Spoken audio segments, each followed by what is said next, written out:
Hello, my name is Vibro, one of the creators of Rising Critics. Yesterday we talked about part 1 of global empires and colonization. We talked about a new world, which was North America and South America. We talked about what Europe got from New World and what New World got from Europe, and we also talked about the global economy, overall Europe. Now we will talk about part 2 of it.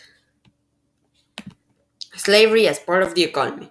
Cheapest way to make most profit is if you don't have to pay workers to make it. So buying and trading in slaves, then having them to work on your plantation for nothing keeps the price of production very low, so you can make a bigger profit. Plantations were built in places where the colonies was rich in a certain raw product, like how sugarcane grows best in warm climates, so the price of raw sugar would stay low as well, making the home country richer and richer, and the colonies say poor.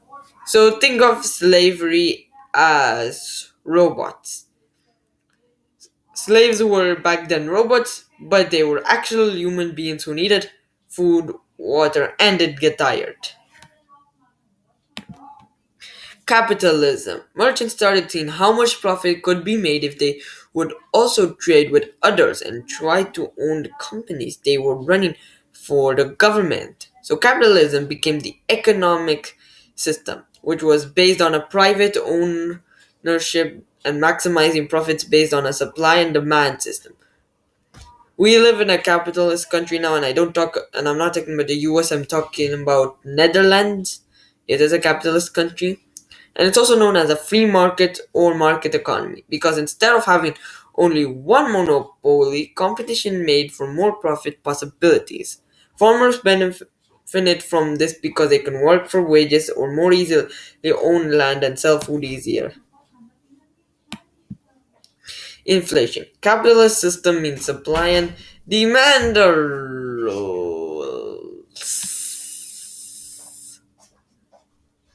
sorry, something happened. Let me just continue. This can create a situation where prices for items rise, and at the same time, there is more money in circulation going around being used, makes the value of money to buy items less. This is known as inflation. Prices usually rise when demand cannot be supplied fast enough, so less money is spent. Let's say let's say you've got an Apple store, and then just all of a sudden one day everyone is able to buy it. Now unfortunately you didn't predict this, so you don't have enough supply. Because of this, you have to keep making the price go higher and higher of the apples. And now what happens is that everyone will just use as much money as possible, which will only increase the price higher. This will cause money to erode and at some point cause an economic crash.